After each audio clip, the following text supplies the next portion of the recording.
ಎಲ್ಲರಿಗೂ ಹರೇ ರಾಮ ಹರೇ ಕೃಷ್ಣ. ಮೊದಲಿಗೆ ನಾವೀಗ ಗುರುವಂದನೆಯಿಂದ ಮಾಡೋಣ. ಗುರುರ್ ಬ್ರಹ್ಮ ಗುರುರ್ ವಿಷ್ಣು ಗುರುರ್ ದೇವೋ ಮಹೇಶ್ವರಃ ಗುರು ಸಾಕ್ಷಾತ್ ಪರಬ್ರಹ್ಮ ತಸ್ಮೈ ಶ್ರೀ ಗುರುವೇ ನಮಃ. ತಸ್ಮೈ ಶ್ರೀ ಗುರುವೇ ನಮಃ. ತಸ್ಮೈ ಶ್ರೀ ಗುರುವೇ ನಮಃ. ರೇಖಿ ಮಾತೆಗೆ ಧನ್ಯವಾದಗಳು. ಬ್ರಹ್ಮ ವಿಷ್ಣು ಮಹೇಶ್ವರಿಗೆ ಧನ್ಯವಾದಗಳು. ನವದುರ್ಗೆಯರಿಗೆ ಧನ್ಯವಾದಗಳು. ನಮ್ಮ ನಿಮ್ಮೆಲ್ಲರ ತಂದೆ ತಾಯಿಯರಿಗೆ, ಪರಿವಾರದವರಿಗೆ, ಕುಲದೇವತೆ ಕುಲದೇವರುಗಳಿಗೆ, ಋಷಿ ಮುನಿಗಳಿಗೆ, ಸಾಧು ಸಂತರಿಗೆ, ಗುರುಗಳಿಗೆ, ಬ್ರಹ್ಮಾಂಡದಲ್ಲಿರುವಂತಹ ದಿವ್ಯ ಶಕ್ತಿಗಳಿಗೆ ಹಾಗೂ ನಮ್ಮ ಜೊತೆಯಲ್ಲಿರುವಂತಹ ದಿವ್ಯ ಶಕ್ತಿಗಳಿಗೆ ಧನ್ಯವಾದಗಳು.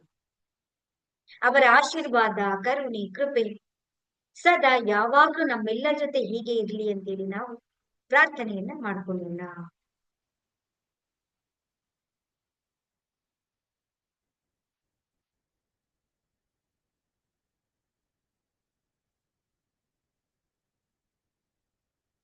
ಈ ದಿನದ ಕ್ಲಾಸ್ ಅಲ್ಲಿ ನಾವು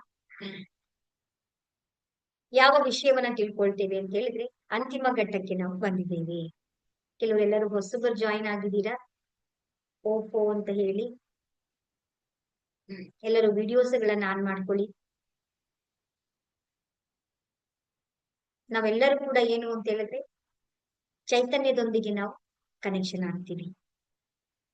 ಸೊ ಹಾಗಾಗಿ ಈ ದಿನದ ಕ್ಲಾಸ್ ಅಲ್ಲಿ ನಾವು ಇಷ್ಟು ದಿನದವರೆಗೆ ನಾವು ಎಲ್ಲ ತಿಳ್ಕೊಂಡ್ವಿ ಅಂತ ಹೇಳಿದ್ರೆ, ರೇಖಿ ಅಂತಂದ್ರೆ ಏನು, ರೇಖಿ ಇತಿಹಾಸ, ರೇಖಿ ಯಾವ ರೀತಿ ಕೆಲಸ ಮಾಡುತ್ತೆ, ಎನರ್ಜಿ ಸೆಂಟರ್ಸ್ ಗಳು ಯಾವುದು, ಶಕ್ತಿಯ ಕೇಂದ್ರಗಳು ಯಾವುದು, ಅದು ಯಾವ ರೀತಿ ನಮ್ಗೆ ಅನುಕೂಲವನ್ನು ಮಾಡಿಕೊಡುತ್ತೆ, ನಮ್ಮ ಶರೀರದಂತ ಪಂಚಕೋಶಗಳು ಯಾವುದು, ಯಾವ ರೀತಿ ನಾವು ಸ್ವಯಂ ಉಪಚಾರವನ್ನ ಮಾಡ್ಕೊಳ್ಬೇಕು, ನಮ್ಮ ಶರೀರದ 24 ಮುಖ್ಯ ಭಾಗಗಳನ್ನ ಯಾವ ರೀತಿ ನಾವು ಹೀಲಿಂಗ್ ಮಾಡ್ಕೊಳ್ಬೇಕು, ಚಕ್ರ ಧ್ಯಾನ ಎಲ್ಲವನ್ನು ಕೂಡ ನಾವು ಅಭ್ಯಾಸವನ್ನ ಮಾಡ್ಕೊಂಡು ಬಂದಿದ್ದೀವಿ.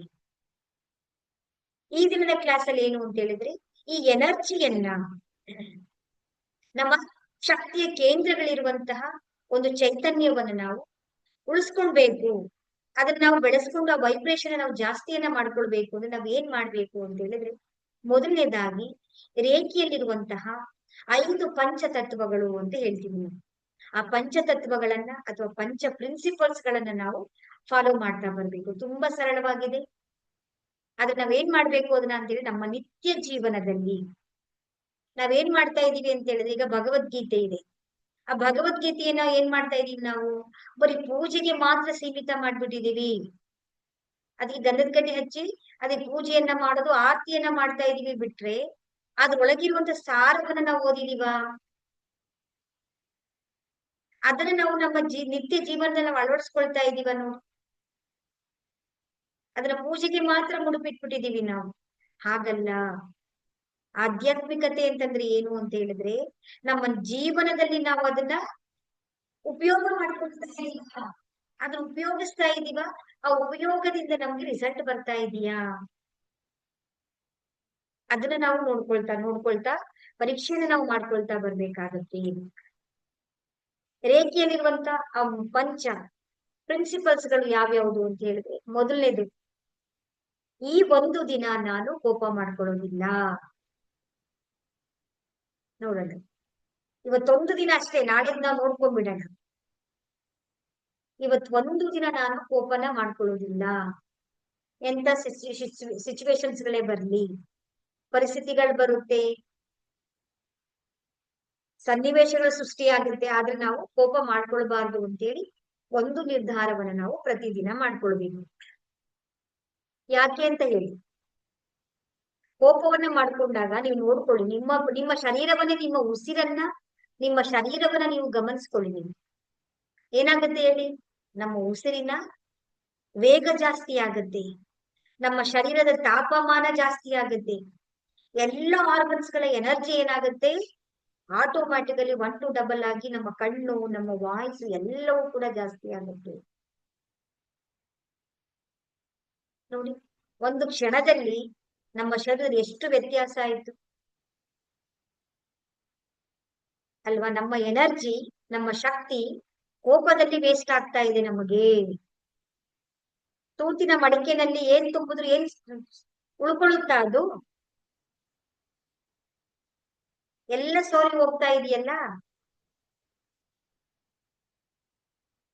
ತಪ್ಪು ಯಾರು ಮಾಡೋದಿಲ್ಲ? ನಮ್ಮ ಪರಿವಾರದವರೇ ಅಲ್ವಾ? ಅದನ್ನ ಕೋಪನೇ ಒಂದೇ ಮಾರ್ಗ ಇರೋದ ನಮಗೆ ಅಲ್ವಾ? ಗೊತ್ತಿದೆ, ನಮ್ಮೆಲ್ಲರಿಗೂ ಕೂಡ ಗೊತ್ತಿದೆ. ಆದ್ರೆ ಅದನ್ನ ನಾವು ಪಾಲನೆ ಮಾಡ್ತಾ ಇದೀವಾ? ಕೋಪ ಒಂದು ಕಡಿಮೆ ಮಾಡ್ಕೊಂಡ್ರೆ ಆಟೋಮ್ಯಾಟಿಕಲಿ ನಮ್ಮೊಳಗಡೆ ತಾಳ್ಮೆ ವೈಬ್ರೇಷನ್ ಜಾಸ್ತಿ ಆಗುತ್ತೆ, ಕ್ಷಮಿಸೋ ಗುಣ ನಮ್ಮಲ್ಲಿ ಜಾಸ್ತಿ ಆಗುತ್ತೆ. ಹೌದಲ್ವಾ ಹೇಳಿ? ಶಾಂತಿ ನಮ್ಮೊಳಗಡೆ ಬರುತ್ತೆ. ಆಟೋಮ್ಯಾಟಿಕಲಿ ನಮ್ಮ ಶರೀರದಲ್ಲಿ ಒಂದು ಪರಿವರ್ತನೆ ಆಗುತ್ತೆ. ಒಂದೆಲ್ಲ ಕಡಿಮೆ ಮಾಡಿದ್ರೆ ಎಷ್ಟೊಂದು ನಾವು ಪಡ್ಕೊಳ್ತೀವಿ ನಾವು ಮುಂದೆ. ಸೆಕೆಂಡ್ ಒಂದು ಅಂತ ಹೇಳಿ, ಎರಡನೇ ಯಾವುದು ಅಂತ ಹೇಳಿದ್ರೆ, ಈ ಒಂದು ದಿನ ನಾನು ಚಿಂತಿಸುವುದಿಲ್ಲ. ಚಿಂತೆ ಚಿಂತೆ ಕಾರಣ ಅಂತ ನಮ್ಮೆಲ್ಲರೂ ಕೂಡ ಗೊತ್ತಿದೆ. ಆದ್ರೆ ನಾವು ಚಿಂತೆ ಬಿಟ್ಟಿದೀವ? ನಾವು ಚಿಂತೆ ಬಿಡ್ತಾ ಇದೀವ? ನಾವು ಯೋಚನೆ ಮಾಡಿ, ಯಾವಾಗ ನೀವು ಆ ಒಂದು ಚಿಂತೆ, ನಾಳೆ ಏನಾಗುತ್ತೆ, ನಾಳಿದ್ದೇನಾಗುತ್ತೆ, ನನ್ ಮಗ ಹಂಗೆ, ನನ್ ಮಗ ಹೀಗೆ, ಹಣ ಇಲ್ಲ ಅಂದ್ರೆ ಹೇಗೆ, ಹಣ ಬರ್ಲಿಲ್ಲ ಅಂದ್ರೆ ಹೇಗೆ, ಈ ತರ ಆಗ್ಬಿಟ್ರೆ ಏನ್ ಮಾಡೋದು, ಆ ತರ ಆಗ್ಬಿಟ್ರೆ, ಹಾಗೆ ಇಲ್ವೇ ಸಿಚುವೇಶನ್? ಏನು ಹಾಗೆ ಇಲ್ಲ, ಯಾವುದು ನಡೆದೇ ಇಲ್ಲ. ಆಗ್ಬಿಟ್ರೆ ಭ್ರಮೆನಲ್ಲಿ ಬದುಕ್ತಾ ಇದೀವಲ್ಲ ನಾವು.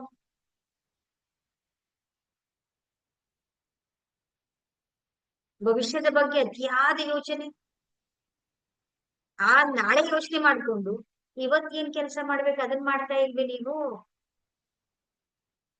ಅಡಿಗೆ ಮಾಡ್ಬೇಕಾದ್ರೆ ಆಫೀಸ್ ಚಿಂತೆ, ಆಫೀಸಲ್ಲಿ ಇರ್ಬೇಕಾದ್ರೆ ಮನೆ ಚಿಂತೆ, ಓದ್ಬೇಕಾದ್ರೆ ಮಕ್ಕಳ ಚಿಂತೆ, ಬಟ್ಟೆ ಒಗಿಬೇಕಾದ್ರೆ ಏನೋ ಚಿಂತೆ, ದೇಹನೂ ಎಲ್ಲಿದೆ, ಮನ್ಸೂ ಎಲ್ಲಿದೆ? ನೀವು ಮಾಡ್ತಾ ಇರೋ ಕೆಲಸ ಏನ್ ಪ್ರತಿಫಲ ಕೊಡುತ್ತೆ ನಮಗೆ? ಯೋಚನೆ ಮಾಡಿ. ನಾವು ಚಿಂತೆ ಒಂದನ್ನ ಈ ದಿನ ನಾನು ಏನ್ ಸಿಗುತ್ತೋ ಪರಮಾತ್ಮನ ಎಲ್ಲ ನಿನ್ನ ಕೃಪೆ, ಏ ಪ್ರಭು ನೀನ್ ಇರ್ಬೇಕಾದ್ರೆ ನನಗೇನು ಅಂತೇಳಿ ನೀವು ನಂಬಿಕೆ, ರೇಖಿ ಮಾತೆ ಅಂತ ನೀವು ನಂಬಿಕೆ ಇಟ್ಟಾಗ ನಿಮ್ ಒಳಗಡೆ ನಂಬಿಕೆ ಸೃಷ್ಟಿಯಾಗುತ್ತೆ, ನಿಮ್ಮ ಮಾನಸಿಕ ಸಾಮರ್ಥ್ಯ ಜಾಸ್ತಿ ಆಗುತ್ತೆ, ನಿಮ್ಮ ಬ್ರೈನ್ಗೆ ರಿಲ್ಯಾಕ್ಸ್ ಆಗುತ್ತೆ. ಎಲ್ಲ ಬ್ರೈನ್ಗೆ ಬೇಕು, ಅದಕ್ಕೆ ಬ್ರೈನ್ಗೆ ಸಿಗ್ತಾ ಇಲ್ಲ ನಮ್ಗೆ.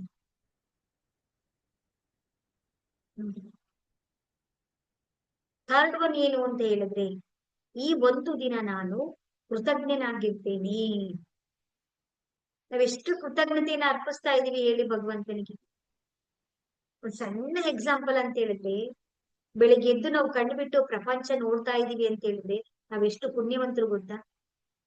ಇಡೀ ಪ್ರಪಂಚದಲ್ಲಿ ರಾತ್ರಿ ಮಲಗಿದ್ದವರು ಬೆಳಿಗ್ಗೆ ಎಷ್ಟು ಸಾವಿರ ಜನ, ಕೋಟ್ಯಾಂತರ ಜನ ಮೇಲೆ ಹೇಳ್ತಾ ಇಲ್ಲ, ಕಣ್ಬಿಟ್ಟು ಪ್ರಪಂಚ ನೋಡಲ್ಲ ಅವರು. ಸತ್ತೋಗಿದ್ದಾರೆ, ಅವರೆಲ್ಲ ಸತ್ತೋಗ್ತಾ ಇದ್ದಾರೆ. ಅದು ನಾನು ಮಾತ್ರ ಎದ್ದು ಇವತ್ತು ಪ್ರಪಂಚ ನೋಡ್ತಾ ಇದ್ದೀನಿ ಅಂತ ಹೇಳಿದ್ರೆ, ಆ ಪರಮಾತ್ಮ ನನಗೆ ಇಷ್ಟು ಪ್ರಾಣ ಕೊಟ್ಟಿದ್ದಾನೆ ಅಂತ ಹೇಳಿದ್ರೆ ನಾವು ಕೃತಜ್ಞತರಾಗಿದ್ದೀವಾ? ಮತ್ತೊಂದು ದಿನ ನಮ್ಗೆ ಸಿಕ್ತಲ್ಲ ಅವಕಾಶ, ಬದುಕುವಂತ ಅವಕಾಶ ಕೊಟ್ಟಿದೆಯಲ್ಲ ಅಂತೇಳಿ ನಾವು ಒಂದು ದಿನ ನಾವು ಭಗವಂತನಿಗೆ ಥ್ಯಾಂಕ್ಸ್ ಹೇಳಿದೀವ? ನಾವು ನಮ್ಗೆ ಎಷ್ಟೋ ಜನಕ್ಕೆ ಕಣ್ಣೇ ಕಾಣಿಸ್ತಾ ಇಲ್ಲ, ಕಿವಿ ಕೇಳಿಸ್ತಾ ಇಲ್ಲ, ಮಾತಾಡೋಕೆ ಮಾತಿಲ್ಲ, ಕೆಲಸ ಮಾಡೋಕೆ ಕೈಗಳಿಲ್ಲ, ಕಾಲಿಲ್ಲ, ಕಿಡ್ನಿ ಇಲ್ಲ, ಎಷ್ಟೆಷ್ಟು ಸಮಸ್ಯೆಗಳಿಂದ ಮಾಡ್ತಾ ಇದ್ದಾರೆ. ಅಟ್ಲೀಸ್ಟ್ ನಮ್ಗೆ ಕಣ್ಣು ಕೊಟ್ಟಿದ್ದಾನೆ, ನೋಡುವಂತ ಭಾಗ್ಯ, ಕೇಳಿಸ್ಕೊಳ್ಳುವಂತ ಭಾಗ್ಯ, ಅರ್ಥ ಮಾಡ್ಕೊಳ್ಳುವಂತ ಬುದ್ಧಿ, ಓಡಾಡುವಂತ ಕಾಲು. ಒಂದು ದಿನ ಈ ಶರೀರಕ್ಕೆ ನಾವು ಥ್ಯಾಂಕ್ಸ್ ಹೇಳಿದೀವ? ಒಂದು ದಿನ ನಾವು ಹೇಳಿದೀವ ನೋಡಿ? ನಮ್ಗೆ ಇದ್ರ ಬಗ್ಗೆ ಲೆಕ್ಕನೇ ಇಲ್ಲ. WHO ನಮ್ಮ ಇಡೀ ಶರೀರಕ್ಕೆ ಬೆಲೆ ಕಟ್ಟಿ ಹೇಳುತ್ತೆ 500 ಕೋಟಿ ಆಗುತ್ತೆ ಅಂತ ಹೇಳ್ತಾರೆ. ನಮ್ಗೆ 100 ಕೋಟಿಯಿಂದ 500 ಕೋಟಿ ತನಕ ವ್ಯಾಲ್ಯೂ ಇದೆ ಈ ಶರೀರಕ್ಕೆ ಅಂತ ಹೇಳ್ತಾರೆ ಅವ್ರು. ನಮ್ಗದು ಅರಿವಿದೆಯಾ? ನಮ್ಗೆ ಶರೀರದ ಬಗ್ಗೆ ಗೌರವನೇ ಇಲ್ಲ ನಮ್ಗೆ. ನಾವೇನ್ ಮಾಡ್ತಾ ಇದೀವಿ, ನನಗೆ ಅದಿಲ್ಲ, ಇದಿಲ್ಲ, ದುಡ್ಡಿಲ್ಲ, ಹಣ ಇಲ್ಲ, ಬರೀ ಇಲ್ಲ ಇಲ್ಲ ಇಲ್ಲ ಅಂತ ಹೇಳ್ತಾ ಇದೀವಿ. ಕೊಟ್ಟಿರೋದು ಯಾರು? ಈ ಪರಮಾತ್ಮ ಕೊಟ್ಟಿರೋದು ಏನ್ ಮಾಡೋದು ಅದೆಲ್ಲ? ಅದೆಲ್ಲ ಉಪಯೋಗಕ್ಕಿಲ್ವಾ ನಿಮ್ಗೆ? ನೋಡಿ, ನಾವ್ ಯಾವ ಯಾವ ಸ್ಥಿತಿಯಲ್ಲಿ ನಾವು ಯೋಚನೆ ಮಾಡ್ತಾ ಇದೀವಿ ಅಂತ ಹೇಳಿ. ಇರುವುದೆಲ್ಲವ ಬಿಟ್ಟು ಇರದ ದುಡೆಗೆ ದುಡಿಯುವುದೇ ಜೀವನ. ಏನಿಲ್ಲ ಮಾಡ್ತಾ ಇದೀವಿ. ಅದಕ್ಕೆ ಪರಮಾತ್ಮ ಹೇಳ್ಕೊಟ್ಟು ಒಂದು ಸಲ ನೀವು ವಯಸ್ಸಿಗೆ ಹೋಗ್ಬೋದು. ಒಂದು ಸಲ ನೀವು ವಯಸ್ಸಿಗೆ ಹೋಗಿ ನೋಡಿದಾಗ ಒಂದು ಉಸಿರು ತಗೊಳ್ಳೋದಕ್ಕೆ ಅವರು ಮೇಡಮ್ ಸಾರಿ ಮೇಡಮ್, ಅದು ವಾಯ್ಸು ಇದ್ಕಿದ್ದಂಗೆ ಅದು ಲೋ ಆಗ್ತಾ ಇದೆ, ಫುಲ್ಲು ಹೋಗ್ಬಿಡ್ತಾ ಇದೆ.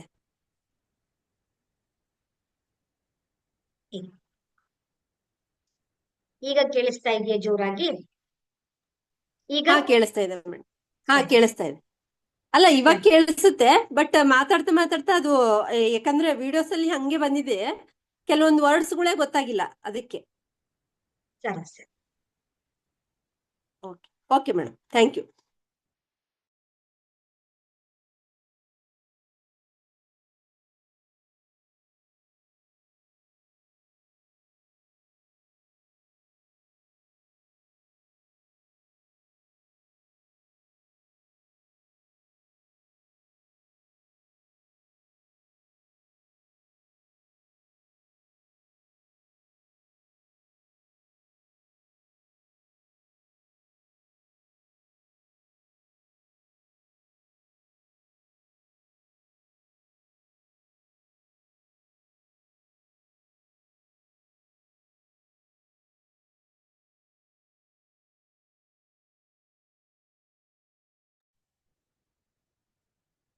ಈಗ ಕೇಳಿಸ್ತಾ ಇದೆಯಾ ನೋಡಿ?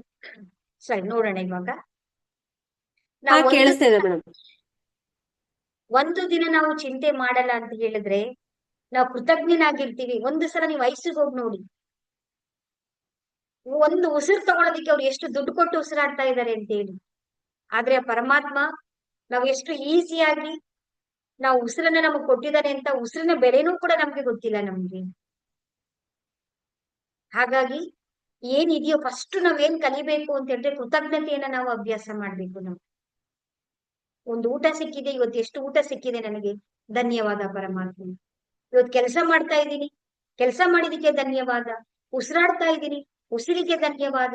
ನಾನು ಆರೋಗ್ಯವಾಗಿದ್ದೀನಿ, ನನ್ನ ಕಣ್ಣುಗಳಿಂದ ನೋಡ್ತಾ ಇದ್ದೀನಿ, ನಾನು ಮಾತಾಡ್ತಾ ಇದ್ದೀನಿ, ಬುದ್ಧಿ ಕೊಟ್ಟಿದೆಯಾ ನನಗೆ. ಪ್ರತಿಯೊಂದಕ್ಕೂ ನೀವು ಗುರುತಿಸಿ ನೀವು ಥ್ಯಾಂಕ್ಸ್ ಹೇಳ್ತಾ ಬರ್ಬೇಕು. ಆಗ ನೀವು ನೋಡಿದ್ರಿ ಸೀದಾ ಮ್ಯಾಜಿಕ್ ನಿಮ್ಗೆ ಅವಾಗ ಅರಿವಾಗುತ್ತೆ. ನನ್ನ ಹತ್ರ ನನಗೆ ನನ್ನೊಳಗೆ ನನ್ನ ಹತ್ರ ಏನೇನಿದೆ ಅನ್ನೋದು ನಿಮ್ಗೆ ಗೊತ್ತಾಗುತ್ತೆ ನಿಮಗೆ. ನೆಕ್ಸ್ಟ್ ಇನ್ನೊಂದು ಏನು ಅಂತ ಹೇಳಿದ್ರೆ, ಈ ಒಂದು ದಿನ ನಾನು ಪ್ರಾಮಾಣಿಕವಾಗಿರ್ತೇನೆ. ನಿಮ್ಗೆ ಯಾವುದೇ ಕೆಲಸ ಸಿಗ್ಲಿ, ನೀವು ಅಡಿಗೆ ಮಾಡ್ತಾ ಇದ್ದೀರಾ, ನೀವು ಆಫೀಸ್ಗೆ ಹೋಗ್ತಾ ಇದ್ದೀರಾ, ಅಥವಾ ನೀವು ಹೌಸ್ ವೈಫ್ ಆಗಿದ್ದೀರಾ, ಅಥವಾ ನೀವು ಕಸ ಗುಡಿಸ್ತಾ ಇದ್ದೀರಾ, ನೀವು ಯಾವುದೇ ಕೆಲಸವನ್ನ ಮಾಡಿ ಅಲ್ಲಿ ಯಾವುದೇ ರೀತಿಯಾದಂತ ತಾರತಮ್ಯ ಇಲ್ಲ. ಅದನ್ನ ಪ್ರಾಮಾಣಿಕವಾಗಿ ಮಾಡಿ, ಶ್ರದ್ಧೆಯಿಂದ ಮಾಡಿ. ಯಾಕೆ ಅಂತ ಹೇಳಿದ್ರೆ ನಿಮ್ಮ ಕೆಲಸ ನಿಮಗೆ ಗೌರವವನ್ನ, ಸನ್ಮಾನವನ್ನ, ಹಣವನ್ನ, ಕೀರ್ತಿಯನ್ನ, ಯಶಸ್ಸನ್ನ ತಂದ್ಕೊಡೋದು ಯಾವುದು ಅಂದ್ರೆ ನೀವು ಮಾಡ್ತಾ ಇರುವಂತ ಕೆಲಸ ಅಲ್ವಾ. ಒಂದು ಕಸವನ್ನ ಗುಡಿಸಿದಾಗ ನಾವು ನೀಟಾಗಿ ಅದನ್ನ ಗುಡಿಸಿದ್ರೆ ಇಡೀ ಪ್ರಪಂಚದಲ್ಲಿ ಯಾರು ಮಾಡದೇ ಇರುವ ಹಾಗೆ ನೀವು ಮಾಡಿ ಸರ್ವಶ್ರೇಷ್ಠವಾಗಿ ಪ್ರಾಮಾಣಿಕತೆಯಿಂದ ನೀವು ಮಾಡಿ. ಆಗ ನಿಮ್ಮ ಕಾರ್ಯಕ್ಕೆ ನಿಮಗೆ ಖಂಡಿತವಾಗ್ಲೂ ಪರಮಾತ್ಮ ಬೆಲೆ ಸಿಗ್ಕೊಡ್ತಾನೆ. ಆದ್ರೆ ನಾವು ಈ ಚಿಂತೆಯಿಂದ, ದುಃಖದಿಂದ, ಒತ್ತಡದಿಂದ ನಾವು ಪ್ರಾಮಾಣಿಕವಾಗಿ ಇರೋದಿಕ್ಕೆ ಆಗ್ತಾ ಇಲ್ಲ. ನಮಗಲ್ಲ, ಬೇರೆಯವ್ರಿಗೆಲ್ಲ ಪ್ರೂವ್ ಮಾಡೋದು, ನಮ್ಗೆ ನಮ್ಮನ್ನ ನಾವು ಪ್ರೂವ್ ಮಾಡ್ಕೊಳಕ್ ಆಗ್ತಾ ಇಲ್ಲ. ಮತ್ತೆ ಐದನೇದೇನು ಅಂತ ಹೇಳಿದ್ರೆ, ಈ ಒಂದು ದಿನ ನಾನು ಎಲ್ಲರ ಮೇಲೆ, ಅದು ಸಜೀವ ಆಗಿರ್ಬೋದು, ನಿರ್ಜೀವ ಆಗಿರ್ಬೋದು, ಅದು ವಸ್ತುಗಳಾಗಿರ್ಬಹುದು, ನಾನು ಕರುಣೆಯಿಂದ ಇರ್ತೇನೆ. ಪ್ರೀತಿಯಿಂದ ನೀವಿರಿ ಎಲ್ಲರ ಜೊತೆಗೂನು.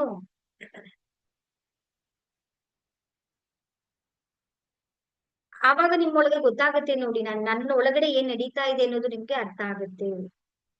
ಒಂದೊಂದು ಒಂದೊಂದು ವಿಷಯದ ಬಗ್ಗೆ ಒಂದು ದಿನ ಪೂರ್ತಿ ಮಾತಾಡಬಹುದು ನಾವು.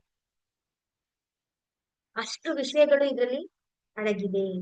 ಯಾವಾಗ ನೀವು ಪ್ರೀತಿ ತೋರಿಸ್ತೀರಾ, ಪ್ರೀತಿ ನಮ್ಮನ್ನ ಹೈಯೆಸ್ಟ್ ವೈಬ್ರೇಷನ್ ಕರ್ಕೊಂಡು ಹೋಗುತ್ತೆ. ನಮ್ಮ ಬ್ಲಾಕೇಜಸ್ ಗಳೆಲ್ಲವನ್ನು ಕೂಡ ರಿಮೂವ್ ಮಾಡುತ್ತೆ ಅದು. ಆದ್ರೆ ನಮ್ಗೆ ಇವತ್ತು ಯಾರು ನೋಡಿದ್ರು ಕೂಡ ಕೋಪ, ದ್ವೇಷ, ಬೇಸರ, ದುಃಖ ಕಾಣಿಸ್ತಾ ಇದೆ ವಿನಃ ಅವರಲ್ಲಿರೋ ಒಳ್ಳೆತನಕ್ಕೂ ಒಂದು ಪ್ರೀತಿ ನಮಗ್ ಕಾಣಿಸ್ತಾ ಇಲ್ಲ ನಮಗೆ.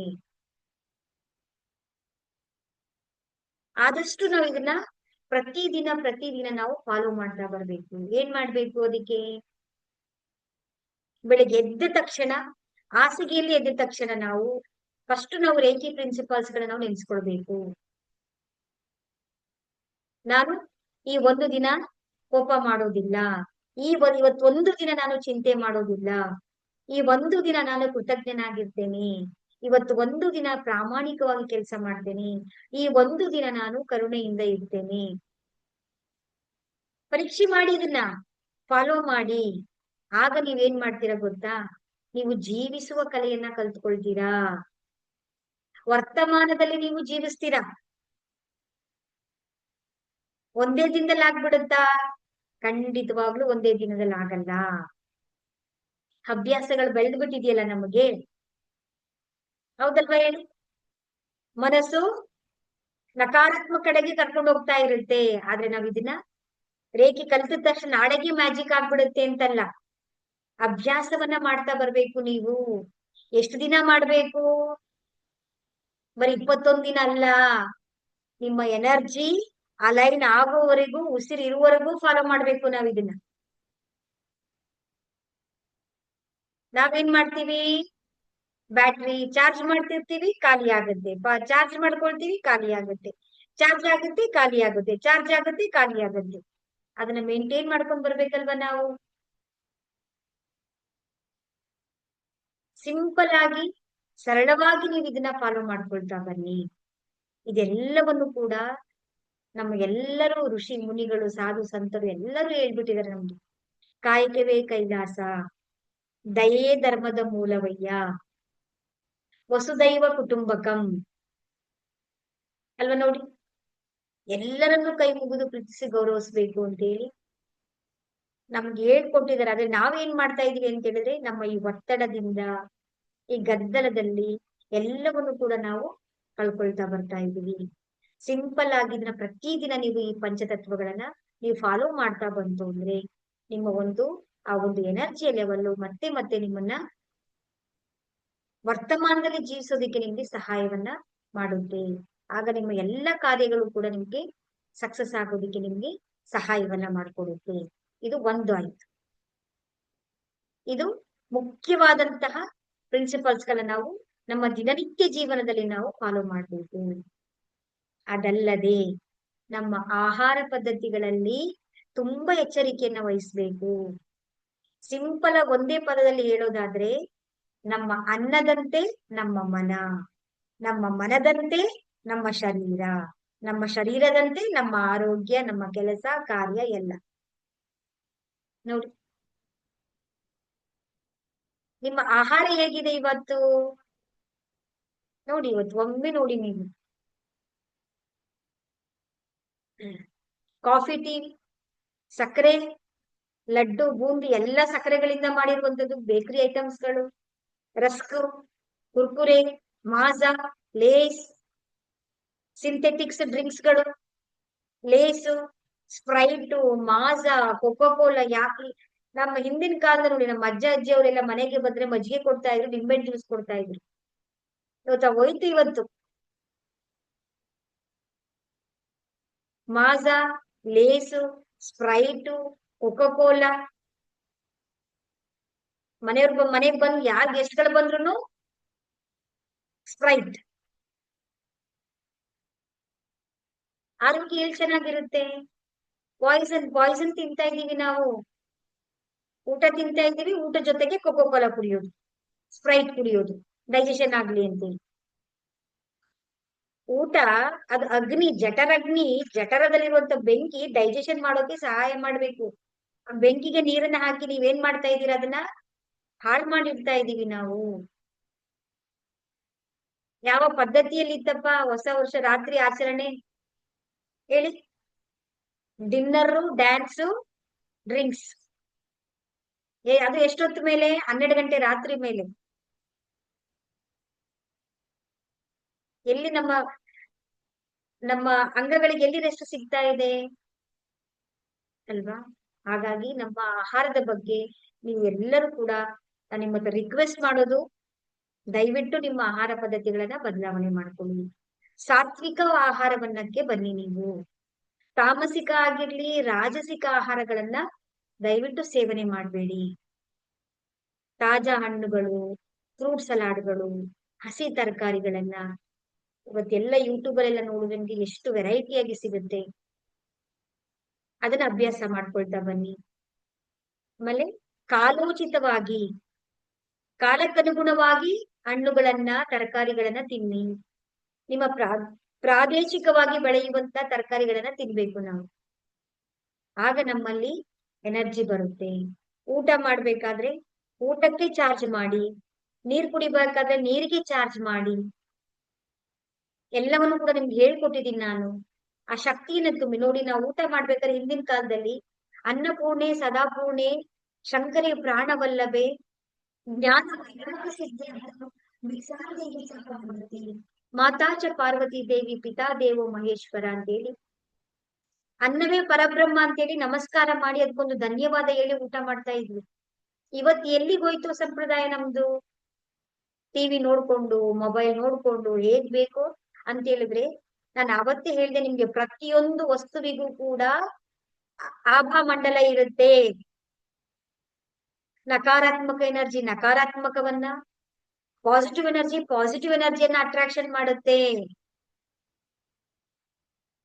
ಹಾಗಾಗಿ ದಯವಿಟ್ಟು ಅದ್ ಯಾರ್ ಬೆಳೆದಿರ್ತಾರೋ, ಯಾರ್ ತಂದಿರ್ತಾರೋ, ಎಲ್ಲಿಂದ ಬಂದಿರುತ್ತೋ ಆಹಾರ, ಅಡಿಗೆ ಮಾಡ್ಬೇಕಾದ್ರೆ ಮನಸ್ಥಿತಿಗಳು ಹೇಗಿರುತ್ತೋ, ಅದೇ ದೇವಸ್ಥಾನದಲ್ಲಿ ಕೊಟ್ಟಂತ ಪ್ರಸಾದ ಅಷ್ಟು ಅದ್ಭುತವಾಗಿ ಟೇಸ್ಟಿ ಆಗಿರುತ್ತೆ. ನಮ್ಮ ಮನೆಯಲ್ಲಿ ಮಾಡಿದಂತ ಮೃಷ್ಟಾನ್ನ ಭೋಜನ ಕೆಲವೊಮ್ಮೆ ಟೇಸ್ಟಿ ಆಗಿರಲ್ಲ. ಯಾಕೆ ಹೇಳಿ? ಅಲ್ಲಿ ಎಲ್ಲ ದೇವಸ್ಥಾನದಲ್ಲಿ ಏನು ಮಂತ್ರಗಳನ್ನ ಹಾಕೊಂಡು ಬಾಯಲ್ಲಿ ಮಂತ್ರ ಹೇಳ್ತಾ ಅಡಿಗೆಯನ್ನ ಮಾಡ್ತಾರೆ. ಅದ್ರ ಎನರ್ಜಿ ಶುದ್ಧವಾಗಿರುತ್ತೆ ನೋಡಿ. ಅಟ್ಲೀಸ್ಟ್ ನಾವು ಊಟ ಮಾಡ್ಬೇಕಾದ್ರನಾದ್ರೂ ಅದನ್ನ ಎನರ್ಜಿನ ಚಾರ್ಜ್ ಅನ್ನ ಮಾಡಿ ನೀವು ಊಟ ಮಾಡ್ತಾ ಬನ್ನಿ. ಇದ್ರ ಬಗ್ಗೆ ತುಂಬಾ ಇನ್ನೂ ವಿಷಯಗಳಿದೆ. ಬೇಸಿಕ್ ಆಗಿ ನೀವು ಇದನ್ನ ಅರ್ಥ ಮಾಡ್ಕೊಳ್ಳಿ. ನಮ್ಮ ಆಹಾರ ತುಂಬಾ ಇಂಪಾರ್ಟೆನ್ಸ್ ನಮ್ಮ ಶರೀರಕ್ಕೆ. ಆವಾಗ ನಮ್ಮ ಮನಸ್ಸು ತುಂಬಾ, ನಾನ್ ವೆಜ್ ಅನ್ನ ತಿನ್ಬೇಡಿ, ನಿಮಗೆ ಬಿಟ್ಟಿದ್ದು. ಮನಸ್ಸು ತುಂಬಾ ಆಕ್ಟಿವ್ ಆಗಿ, ತುಂಬಾ ಚೆನ್ನಾಗಿರೋದಕ್ಕೆ ನಮ್ಗೆ ಆಹಾರವೇ ತುಂಬಾ ಇಂಪಾರ್ಟೆನ್ಸ್ ಆಗಿರುತ್ತೆ. ಹಾಗಾಗಿ ಎಚ್ಚರಿಕೆಯಿಂದ ಇರಿ. ಮತ್ತೆ ನಮ್ಮ ಮನೆಯನ್ನು ಕೂಡ ನಾವೇನ್ ಮಾಡ್ಬೇಕು ಹೇಳಿ? ನಮ್ಮ ಮನೆಯೇ ಮಂತ್ರಾಲಯ ಅಂತ ಹೇಳೋದು. ಅವಾಗೆಲ್ಲ ನಾವಿವತ್ತು ಅದನ್ನ ಏನೋ ಒಂದು ಮನೆ ತರ ನೋಡ್ತೀವಿ, ಮನೆಯೇ ಸ್ವರ್ಗ. ಯಾಕೆ ಅಂತೇಳಿ ನಾವು ಎಷ್ಟು ಸಮಯ ನಾವು ಮನೆಯಲ್ಲಿ ಇರ್ತೀವಿ ಹೇಳಿ? ನಮ್ಮ ಮನೆಯನ್ನು ಕೂಡ ನಾವು ಪಾಸಿಟಿವ್ ಎನರ್ಜಿಯಿಂದ ತುಂಬಿಸ್ಕೊಳ್ಬೇಕು. ಸೊ ಹಾಗಾಗಿ ನೀವೇನ್ ಮಾಡಿ, ಮನೆಯನ್ನ ಒರೆಸ್ಬೇಕಾದ್ರೆ ಒಂದು ಚಿಟಿಕಿ ಕಲ್ಲುಪ್ಪನ್ನ ಹಾಕಿ ಆ ನೀರಿಗೆ ಮನೆಯನ್ನ ಒರೆಸ್ಕೊಳ್ತಾ ಬನ್ನಿ. ಮುಂದೆ ನೀವು ಸ್ನಾನ ಮಾಡ್ಬೇಕಾದ್ರೆ ಸ್ನಾನದ ನೀರಿಗೆ ಒಂದು ಚಿಟಿಕಿ ಕಲ್ಲುಪ್ಪನ್ನ ಹಾಕಿ ತಲೆ ಮೇಲೆ ಹಾಕೋಬೇಡಿ. ಉಪ್ಪು ನೀರನ್ನ ಇಲ್ಲಿಂದ ಹಾಕೊಳ್ಳಿ. ಇಲ್ಲಿಂದ ಹಾಕಿ ನೀವು ಶರೀರವನ್ನು ಕೂಡ ನೀವು ಶುದ್ಧಿಯನ್ನ ಮಾಡ್ಕೊಳ್ಳಿ. ಎನರ್ಜಿಯನ್ನ ಶುದ್ಧಿ ಮಾಡ್ಕೊಳ್ಳುತ್ತೆ ನಮ್ಮ ಈ ಉಪ್ಪು. ಸಮುದ್ರ ಎಲ್ಲವನ್ನು ತನ್ನೊಳಗಡೆ ಅಡಗಿಟ್ಟಿಸಿಕೊಳ್ಳುವಂತ ಶಕ್ತಿ ಅದರಲ್ಲಿ ಇದೆ. ಎಲ್ಲವೂ ಸಮುದ್ರಕ್ಕೆ ಸೇರ್ಬೇಕಾಗಿರೋದು. ಹಾಗಾಗಿ ಆ ಸಮುದ್ರದ ಉಪ್ಪಿಗೆ, ಕಲ್ಲುಪ್ಪಿಗೆ ತುಂಬಾ ಸರ್ವಶ್ರೇಷ್ಠ ಇದೆ. ಅದನ್ನ ಹಾಕಿ ನೀವು ಈ ಪ್ರೋಸೆಸ್ ಅನ್ನ ನೀವು ಮಾಡ್ಕೊಳ್ತಾ ಬನ್ನಿ. ಮತ್ತೆ ಬಟ್ಟೆಗಳು, ಕಾಸ್ಟ್ಲಿ ಬಟ್ಟೆಗಳು, ರೇಷ್ಮೆ ಬಟ್ಟೆಗಳು, ತುಂಬಾ ಬಟ್ಟೆಗಳು ನಾವ್ ಏನ್ ಮಾಡ್ತೀವಿ, ಕೆಲವೊಂದು ವಾಶ್ ಮಾಡದೇ ಇರುವಂತ ಬಟ್ಟೆಗಳಿರುತ್ತೆ. ನೀವು ಫಂಕ್ಷನ್ಗೆ ಹೋಗ್ತೀರಾ, ಪಾರ್ಟಿಗೆ ಹೋಗ್ತೀರಾ, ಜನಸಂದಣಿ ಹತ್ರ ಹೋಗ್ತೀರಾ, ಅಲ್ಲರ ಎಲ್ಲರ ಎನರ್ಜಿಗಳು ಒಂದೇ ತರ ಇರುತ್ತಾ? ಬಟ್ಟೆ ಏನ್ ಮಾಡುತ್ತೆ ಅಂದ್ರೆ ಎನರ್ಜಿಯನ್ನ ಅಟ್ರಾಕ್ಷನ್ ಮಾಡುತ್ತೆ. ಅದಕ್ಕೆ ಕೆಲವೊಮ್ಮೆ ನೀವು ಫಂಕ್ಷನ್ಗೆ ಹೋದ್ರೆ, ಪಾರ್ಟಿಗೆ ಹೋದ್ರೆ ಸುಸ್ತಾಗಿ ಟೆನ್ಷನ್ ಒಂಥರ ಆಯಾಸವಾಗಿ ಮಲ್ಕೊಳ್ತೀವಿ. ಯಾಕೆ ಅಂತ ಹೇಳಿದ್ರೆ ಎನರ್ಜಿ ಶಿಫ್ಟ್ ಆಗಿ ಚೇಂಜಸ್ ಆಗುತ್ತೆ. ಹಾಗಾಗಿ ನಿಮ್ಮ ಬಟ್ಟೆಗಳನ್ನ ವಾಶ್ ಮಾಡ್ದೇನೆ ನೀವು ಬೀರುನಲ್ಲಿ ಇಟ್ಕೊಳ್ಬೇಡಿ. ಎಂತ ಬಟ್ಟೆ ಆದ್ರೂ ಕೂಡ ಅದನ್ನ ಪ್ಯಾಚ್ ಟೆಸ್ಟ್ ಮಾಡ್ಕೊಳ್ಳಿ. ಒಂದು ಬೌಲಿಗೆ ಸ್ವಲ್ಪ ನೀರ್ ತಗೊಂಡು ಒಂದು ಚಿಟಿಕೆ ಕಲ್ಲುಪ್ಪನ್ನ ಹಾಕಿ ಅಟ್ಲೀಸ್ಟ್ ವಾಶ್ ಮಾಡೋಕ್ಕಾಗಲ್ಲ ಅಂತ ಹೇಳಿದ್ರೆ ಆ ನೀರನ್ನಾದ್ರೂ ಈ ತರ ಪ್ರೋಕ್ಷಣೆಯನ್ನ ಮಾಡಿ. ಇಲ್ಲ ಅಂತ ಹೇಳಿದ್ರೆ ಎಲ್ಲಾ ಬಟ್ಟೆಗಳನ್ನ ನೀರಲ್ಲಿ ಹಾಕಿ ನೋಡ್ಕೊಳ್ಳಿ. ಅದನ್ನ ಯಾವ ರೀತಿ ನಾನು ಅದನ್ನ ನೋಡ್ಕೊಳ್ಬೇಕು ಅಂತ ಹೇಳಿ ನೋಡ್ಕೊಂಡು ನೀವು ಅದನ್ನ ಫಾಲೋ ಮಾಡ್ಕೊಳ್ತಾ ಬನ್ನಿ. ಅದ ಡೈರೆಕ್ಟ್ ಆಗಿ ವಾಶ್ ಮಾಡದೇ ಇರುವಂತ ಬಟ್ಟೆಗಳನ್ನ ತಗೊಂಡೋಗಿ ನಿಮ್ಮ ಕಬೋರ್ಡ್ ಅಲ್ಲಿ, ಬೀರುನಲ್ಲಿ ಇಡಬೇಡಿ. ಎಲ್ಲ ನಕಾರಾತ್ಮಕ ಶಕ್ತಿಗಳನ್ನ ತಗೊಂಡೋಗಿ ಮನೆ ಒಳಗಡೆ ನೀವು ಇಟ್ಕೊಂಡಂಗ ಆಗುತ್ತೆ. ಇದು ಒಂದನ್ನ ನೀವು ಫಾಲೋ ಮಾಡ್ಕೊಳ್ತಾ ಬನ್ನಿ. ಮತ್ತೆ ಮನೆಯಲ್ಲಿ ಹಳೆಯದಾಗಿರೋದು, ಮುರಿದೋಗಿರುವಂತದ್ದು, ಯೂಸ್ ಮಾಡದೇ ಇರುವಂತಹ ಯಾವುದೇ ವಸ್ತುಗಳಿದ್ರೆ ದಯವಿಟ್ಟು ಎಲ್ಲವನ್ನು ಕೂಡ ಉಜ್ರಿಗೆ ಹಾಕ್ತಾ ಬನ್ನಿ. ನಾಳೆನೇ ಹಾಕ್ಬೇಡಿ, ಸರಿತಾ ಮೇಡಮ್ ಹೇಳಿದ್ದಾರೆ ಅಂತ ಹೇಳಿ ಸಮಯ ಆದಾಗೆ ನೋಡ್ಕೊಂಡು. ಯಾಕೆ ಅಂತ ಹೇಳಿದ್ರೆ ಆ ಒಂದು ಹಾಗೆ ಇಟ್ಟಿರುವಂತ ವಸ್ತುಗಳು ನಕಾರಾತ್ಮಕ ಎನರ್ಜಿಯನ್ನ ಅಟ್ರಾಕ್ಷನ್ ಮಾಡುತ್ತೆ. ಮುರಿದೋಗಿರೋದು, ಒಡೆದೋಗಿರೋದು, ಹಳೆ ಕಾಲದ್ದು ಅವೆಲ್ಲವನ್ನು ಕೂಡ ನೀವು ಯೂಸ್ ಮಾಡಲ್ಲ ಅಂತ ಹೇಳಿದ್ರೆ ಖಂಡಿತವಾಗ್ಲೂ ನೀವು ಅದನ್ನ ಕೊಟ್ಟು ಬಿಡಿ, ಇಲ್ಲದ್ರೆ ದಾನನಾದ್ರೂ ಮಾಡ್ಬಿಡಿ. ನೀವು ಮನೆಯಲ್ಲಿ ಎನರ್ಜಿ, ನಕಾರಾತ್ಮಕ ಎನರ್ಜಿ ನೀವು ಸ್ಟೋರೇಜ್ ಅಲ್ಲಿ ಅದನ್ನ ಉಳಿಸ್ಕೊಳ್ಳೋ ಹಾಗೆ ನೀವು ಮಾಡ್ಕೊಳ್ಬೇಡಿ. ಇದು ಒಂದಾಯ್ತು. ನಂತರ ಮೌನವಾಗಿ ಮಾತು ಕಡಿಮೆ ಮಾಡ್ಬೇಕು ನಾವು. ಇವತ್ತು ನಮ್ಮ ನಾಲಿಗೆಯಲ್ಲಿ ಯಾರಿಗೂ ಕೂಡ ಆಗ್ತಾ ಇಲ್ಲ. ಇವತ್ತು ಅವಶ್ಯಕತೆಗಿಂತ ತುಂಬಾ ಮಾತಾಡ್ತಾ ಇದೀವಿ ನಾವು. ಒಂದು ಬಹಿರ್ಮುಖವಾಗಿ ಇಷ್ಟೊಂದು ಮಾತಾಡ್ತಾ ಇದ್ದೀವಿ, ಅದ್ರಲ್ಲೂ ಅಂತರ್ಮೌನ, ಬಾಯಿ ಮುಚ್ಕೊಂಡಿದ್ರು ಕೂಡ ಮನಸ್ಸು ಮಾತಾಡ್ತಾ ಇದೆಯೇ, ಎರಡೂ ಸಾಧ್ಯ ಆಗ್ತಾ ಇಲ್ಲ. ಹಾಗಾಗಿ ಸ್ವಲ್ಪ ಜಾಗೃತರಾಗಿ. ಯಾಕೆ ಅಂತ ಹೇಳಿದ್ರೆ ನಮ್ಮ ಮಾತಿನಲ್ಲಿ ಒಂದು ವೈಬ್ರೇಷನ್ ಇದೆ, ಎನರ್ಜಿ ಇದೆ, ನಾವು ಹೇಳಿದ ಹಾಗೆ ಫಲಿಸುತ್ತೆ.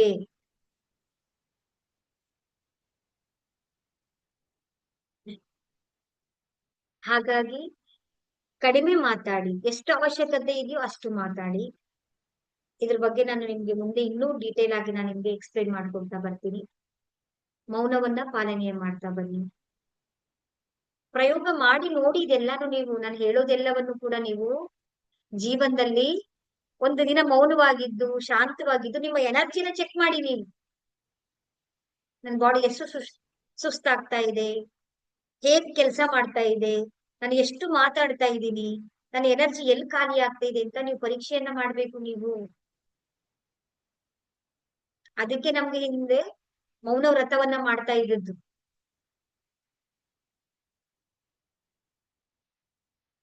ನೆಕ್ಸ್ಟ್ ಉಪವಾಸ. ನಾವು ಉಪವಾಸವನ್ನ ಮಾಡಿದಾಗ ನಮ್ಮ ಆರ್ಗನ್ಗಳಿಗೆಲ್ಲ ಕೂಡ ಒಂದು ದಿನ ನಾವು ರೆಸ್ಟ್ ಕೊಟ್ಟಂಗ ಆಗತ್ತೆ. ನಾವು ಯಾವಾಗ ನಾವು ಉಪವಾಸವನ್ನ, ನಾವು ಕಡಿಮೆ ಆಹಾರವನ್ನ ಅಥವಾ ಒಂದು ಸಾತ್ವಿಕ ಆಹಾರವನ್ನ ನಾವು ತಿಂತೀವೋ ಆಗ ಮನಸ್ಸು ಆ ಪರಮಾತ್ಮನ ಕಡೆಗೆ ವಾಲುತ್ತೆ. ಒಂದು ನಾವು ಉನ್ನತವಾದಂತ ಚಕ್ರಗಳಲ್ಲಿ, ಮೇಲಿನ ಚಕ್ರಗಳಿಗೆ ನಾವು ವಾಸವಾಗ್ತೀವಿ. ನಾವು ಇನ್ನೂ ಎಲ್ಲಿದ್ದೀವಿ ಅಂದ್ರೆ ಮೂಲಾಧಾರ ಚಕ್ರ, ಸ್ವಾಧಿಷ್ಠಾನ ಚಕ್ರ, ಈ ಕೆಳಗಿನ ಚಕ್ರದಲ್ಲೇ ನಾವಿದ್ದೀವಿ ನಾವು. ಹಾಗಾಗಿ ಉಪವಾಸನ ಕೂಡ ತಿಂಗಳಿಗೆ ಒಮ್ಮೆ ಆದ್ರೂ ಒಂದು ದಿನ ಮಾಡೋದನ್ನ ಅಭ್ಯಾಸವನ್ನ ಮಾಡ್ಕೊಳ್ತಾ ಬನ್ನಿ. ಇದೆಲ್ಲ ಮಾಡಿ ನೀವು ಪರೀಕ್ಷೆಯನ್ನ ಮಾಡ್ಕೊಳ್ಬೇಕು. ನಿಮ್ಮ ಜೀವನದಲ್ಲಿ ಪ್ರಯೋಗವನ್ನ ಮಾಡಿ ಅದ್ರ ರಿಸಲ್ಟ್ ಏನ್ ಬಂತು ಅಂತ ನೀವು ನೋಡ್ಕೊಂಡಾಗ ನಿಮ್ಗೆ ಅದರ ಫಲಿತಾಂಶ ನಿಮ್ಗೆ ಗೊತ್ತಾಗತ್ತೆ. ನಿಮ್ಗೆ ಅದಲ್ಲದೆ ಧ್ಯಾನವನ್ನ ಮಾಡ್ತಾ ಬನ್ನಿ, ಸೆಲ್ಫ್ ಫೀಲಿಂಗ್ ಅನ್ನ ಮಾಡ್ಕೊಳ್ತಾ ಬನ್ನಿ. ನಿಮ್ಮ ಮೂರನೇ ಕಣ್ಣಿನ ಶಕ್ತಿಯನ್ನ ನೀವು ಹೆಚ್ಚಿಸ್ಕೊಳ್ಬೇಕು ಅಂತ ಹೇಳಿದ್ರೆ ಸಿಂಪಲ್ ಆಗಿ ನೀವೇನ್ ಮಾಡಿ ಅಂತ ಹೇಳಿದ್ರೆ ಜ್ಯೋತಿಯನ್ನ ನೀವು ನೋಡ್ತಾ ಬನ್ನಿ. ಮನೆಯಲ್ಲಿ ಎಲ್ಲರೂ ದೀಪವನ್ನ ಹಚ್ಚುತ್ತೀವಿ ನಾವು. ದೀಪವನ್ನ 1 ನಿಮಿಷ 2 ನಿಮಿಷಗಳ ಕಾಲ ನೋಡ್ತಾ ಅಂದ್ರೆ ಸಾರಿ ಕಣ್ಣನ್ನ ಮಿಟುಕಿಸದೆ ಆ ಜ್ಯೋತಿಯನ್ನ ನೀವು ಹಾಗೆ ನಿಮ್ ಕೈಲಿ ಎಷ್ಟು ಸಾಧ್ಯ ಆಗುತ್ತೋ ಅಷ್ಟು ನೋಡ್ತಾ ನೋಡ್ತಾ ನೋಡ್ತಾ ಬರ್ಬೇಕು ನೀವು. ಆವಾಗ ನಿಮ್ಮ ಮೂರನೇ ಕಣ್ಣಿನ ಶಕ್ತಿ ನಿಮ್ಗೆ ಆಕ್ಟಿವೇಶನ್ ಆಗುತ್ತೆ. ಇದನ್ನ ನೀವು ದಿನನಿತ್ಯ ಜೀವನದಲ್ಲಿ ನೀವು ಫಾಲೋ ಮಾಡ್ಕೊಳ್ತಾ ಬನ್ನಿ. ಈ ರೇಖಿ ಲೆವೆಲ್ 1, 2 ನೀವು ಇವೆಲ್ಲವನ್ನು ಕೂಡ ನೀವು ಫಾಲೋ ಮಾಡಿ ನೋಡಿ. 10 ದಿನ 5 ದಿನ 21 ದಿನಗಳ ಕಾಲ ನೀವು ಇದನ್ನ ಪರೀಕ್ಷೆಯನ್ನ ಮಾಡಿ ಸೆಲ್ಫ್ ಫೀಲಿಂಗ್ ಅನ್ನ ಮಾಡ್ಕೊಳ್ಳಿ. ನೀವು ನೋಡಿ ರಿಸಲ್ಟ್ ಅನ್ನ ನೋಡಿ. ಆಗ ನಿಮ್ಗೆ ಏನು ನಿಮ್ಮಲ್ಲಿ ಏನ್ ಬದಲಾವಣೆ ಆಗುತ್ತೆ ನಾನ್ ಹೇಳೋದಲ್ಲ, ನೀವೇ ನನಗೆ ಫೋನ್ ಮಾಡಿ ಹೇಳ್ತೀರಾ. ಆಮೇಲೆ ಧ್ಯಾನವನ್ನ ಮಾಡ್ಕೊಳ್ತಾ ಬನ್ನಿ. ಧ್ಯಾನವನ್ನ ಮಾಡ್ಬೇಕಾದ್ರೆ ಸೆಲ್ಫ್ ಫೀಲಿಂಗ್ ಅನ್ನ ಮಾಡ್ಬೇಕಾದ್ರೆ ನಿಮ್ಮ ಮನೆಯಲ್ಲಿ ಒಂದು ಕಡೆ ಮಾಡ್ಕೊಳ್ತಾ ಬನ್ನಿ. ಕೆಳಗಡೆ ಏನಾದ್ರೂ ಮ್ಯಾಟ್ ಹಾಸ್ಕೊಳ್ಳಿ, ಅದಕ್ಕೆ ಅಂತಾನೆ ಒಂದು ಮ್ಯಾಟ್ ಇಟ್ಕೊಳ್ಳಿ. ಮತ್ತೆ ಮತ್ತೆ ಬದಲಾಯಿಸೋದೆಲ್ಲ ಮಾಡ್ಕೊಳ್ಬೇಡಿ. ಇದನ್ನ ಅಭ್ಯಾಸವನ್ನ ನೀವು ಮಾಡ್ಕೊಳ್ತಾ ಬನ್ನಿ. ಈ ರೀತಿಯಲ್ಲಿ ನೀವು ಮಾಡ್ತಾ ಬಂದಾಗ ನಮ್ಮ ಶರೀರದಲ್ಲಿರುವಂತಹ ಶಕ್ತಿಯ ಕೇಂದ್ರಗಳಲ್ಲಿ ಶಕ್ತಿಯು ಜಾಸ್ತಿ ಆಗ್ತಾ ಬರುತ್ತೆ. ಇನ್ನು ನಿಮ್ಮಲ್ಲಿ ಧ್ಯಾನದ ಶಕ್ತಿ ನಿಮ್ಮೊಳಗಡೆ ಜಾಸ್ತಿ ಆಗ್ತಾ ಬರುತ್ತೆ. ಇದೆಲ್ಲವನ್ನು ಕೂಡ ನೀವು ಒಂದೊಂದಾಗಿ ಫಾಲೋ ಮಾಡ್ಕೊಳ್ತಾ ಬನ್ನಿ. ಸೊ ಎಲ್ಲರಿಗೂ ಕೂಡ